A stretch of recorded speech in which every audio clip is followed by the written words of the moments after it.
Hi everyone, I'm Annette with the City of Chandler Special Events. We're excited today to bring you a craft for Angry Birds, one of the movies we had planned for CinePark.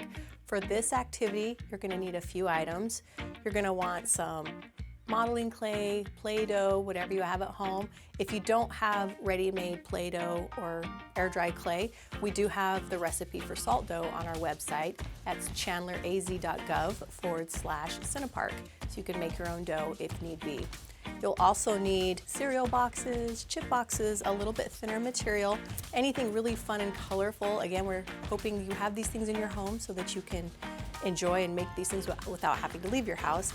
And then old magazines are perfect for this, and a pair of scissors. So let's get started. The first thing we're going to do is take your Play-Doh.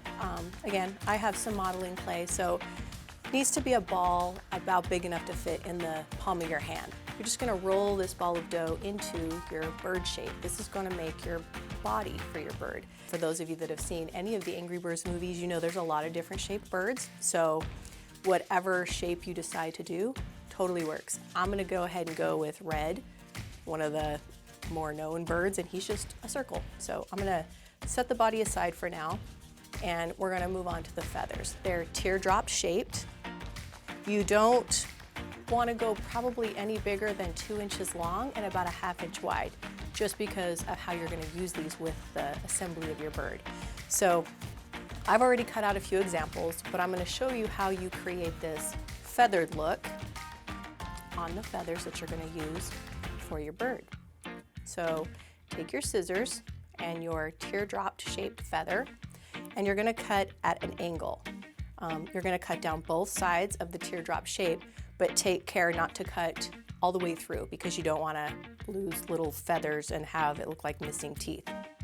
So just cut those at an angle as big or small as you like. Smaller ones are a little easier to maneuver and a little more fun. Now you're not going to want to cut past the part of your teardrop shape that starts to cave in for that point, because that point is what we're going to use to push into the clay to hold the feather in place. So don't cut much farther than that. Go around the entire shape until you've got your whole feather feathered out to your liking. Once you have that, you can kind of, bend it and wiggle it a little bit to open up those little cuts to make it look a little bit more like a feather. Once you've got your feathers done, go ahead and set those aside. With the cardboard, you're also going to be using this to cut out your beak. So let me get that cut out really quick so we have that ready to go. Now for the eyes. The eyes on the bird can really be anything you want. As you saw in my original example, we had googly eyes. You can purchase those at craft stores if you have them in your house, awesome. For the modified version, for any materials you have at your home, you can use kernels of popcorn, you can use beans, you can use beads, rocks, you can make eyes, anything you want.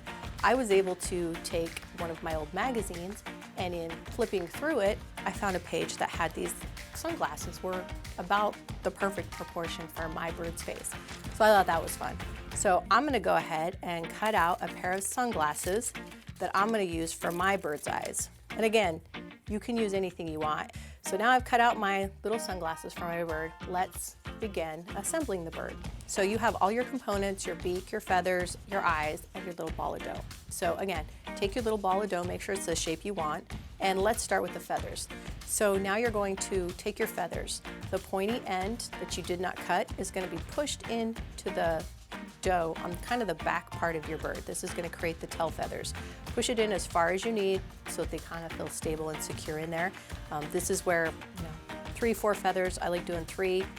Give it some dimension, stagger them however you want, but this is how you're going to push those feathers into that little ball of dough to create the tail feathers for your bird. Now we're going to go ahead and place the beak onto your bird. Just kind of push it in his face, mold it around so that it feels like it's stable and secure in there. As your Play-Doh dries, the beak will set in place. So now we've got our beak on. Let's move on to our eyes. Again, if you've got beads, whatever you've got, you're going to go ahead and push those into your bird. Remember, I cut out the sunglasses because I liked how that looked for my bird. For paper eyes, typically you're going to want to put a dot of glue to kind of hold those in place. I'm going to push them on and hold them on there, but a little dot of glue would help those stay in place and set so that you could play with your Angry Bird in about an hour. And that's our Angry Bird craft. We hope you've enjoyed it and you'll try it and have a lot of fun with it.